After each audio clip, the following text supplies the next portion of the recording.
Good morning बच्चों। आज हम लोग क्लास 10 हिस्ट्री लेसन 1 का टॉपिक 1 के बारे में पढ़ेंगे। तो द टॉपिक है the French revolution and the idea of the nation. इसका मतलब है फ्रांसीसी क्रांति और राष्ट्र का विचार। तो बच्चों, राष्ट्रवाद की पहली स्पष्ट अभिव्यक्ति 1789 में फ्रांसीसी क्रांति के साथ हुई। जैसा कि आपको याद होगा, 1789 में फ्रांस एक ऐसा राज्य था जिसके संपूर्ण भूभाग पर एक निरंकुश राजा का आधिपत्य था। फ्रांसीसी क्रांति से जो राजनीतिक और संवैधानिक बदलाव हुए, उनसे प्रभुसत्ता राजतंत्र से निकलकर फ्रांसीसी नागरिकों के समूह में हस्तांतरित हो गई। क्रांति ने घोषणा की कि अब लोगों द्वारा राष्ट्र का गठन होगा और वे ही उसकी नियति तय करेंगे। प्रारंभ से ही फ्रांसीसी क्रांतिकारियों ने ऐसे अनेक कदम उठाए जिनसे फ्रांसीसी लोगों में एक सामूहिक पहचान की भावना पैदा हो सकती थी। पितृभूमि, ला पाट्री और नागरिक ली सिटोइन जैसे विचारों ने एक संयुक्त समुदाय के विचार पर बल दिया, जिसे एक संविधान के अंतर्गत समान अधिकार प्राप्त थे। अतः एक नया फ्रांसीसी झंडा तिरंगा चुना गया, जिसने पहले के राजध्वज की जगह ले ली। स्टेट जनरल का चुनाव सक्रिय नागरिकों के समूह द्वारा किया जाने लगा और उसका नाम बदलकर नेशनल असेंबली कर दिया गया। नई स्तुतियाँ रची गई, शपथें ली गई, शहीदों का गुणगान हुआ और यह सब राष्ट्र के नाम पर हुआ। एक केंद्रीय प्रशासनिक व्यवस्था लागू की गई, जिसने अपने भूभाग में रहने वाले सभी नागरिकों के लिए समान कानून बनाए। आंतरिक आयात निर्यात शुल्क समाप्त कर दिए गए और भार तथा नापने की एक समान व्यवस्था लागू की गई।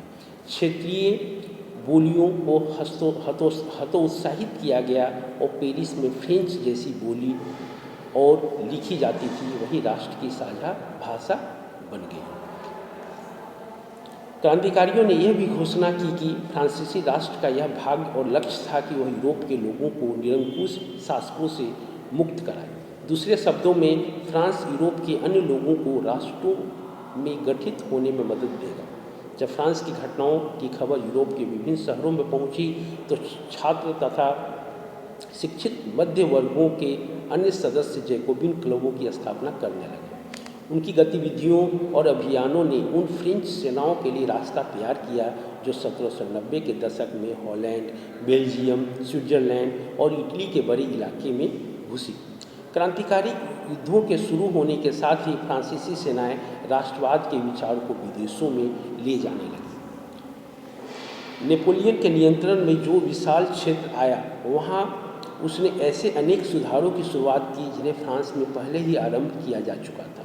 फ्रांस में राजतंत्र वापस लाकर नेपोलियन ने निस्संदेह वहाँ प्रजातंत्र को नष्ट किया था, मगर प्रशासनिक क्षेत्र में उसने क्रांतिकारी सिद्धांतों का समावेश किया ताकि पूरी व्यवस्था अधिक तर्कसंगत और कुशल बन सके। 1804 की नागरिक संहिता, जिसे आमतौर पर नेपोलियन की संहिता के नाम से जाना जाता है,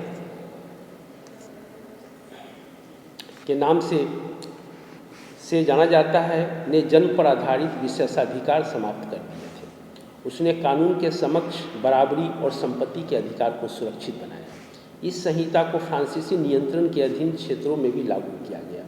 डच गणतंत्र, स्विट्जरलैंड, इटली और जर्मनी में नेपोलियन ने प्रशासनिक विभाजनों को सरल बनाया, सामंती व्यवस्था को खत्म किया और किसानों को भू दासत्व और जागीरदारी शुल्कों से मुक्ति दिलाई। शहरों में भी कारीगरों के श्रेणी संघों के नियंत्रणों को हटा दिया गया। यातायात और संचार व्यवस्थाओं को सुधारा गया। किसानों, कारीगरों, मजदूरों और नए उद्योगपतियों ने नई मिली आज़ादी चखी। उद्योगपतियों और ख़ास तौर पर सामान बनाने वाले लघु उत्पादक यह समझने लगे कि एक समान कानून, मानक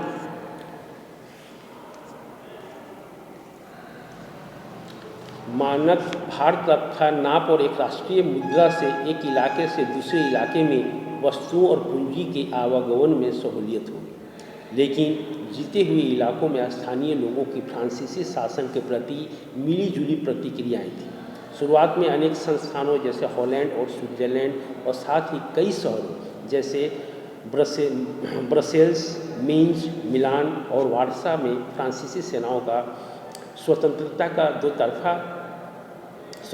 का तोहफा देने वालों की तरह स्वागत किया गया, मगर यह शुरुआती उत्साह शीघ्र ही दुश्मनी में बदल गई जब यह साफ होने लगा कि नई प्रशासनिक व्यवस्थाएं राजनीतिक स्वतंत्रता के अनुरूप नहीं थी। बढ़े हुए कर, सेंसरशिप और बाकी यूरोप को जीतने के लिए फ्रेंच सेना में जबरन भर्ती हो रहे थे। नुकसान प्रशासनिक परिवर्तनों से मिले फायदों से कहीं ज़्यादा नजर आने लगे। तो बच्चों, ये था आज का टॉपिक। कल की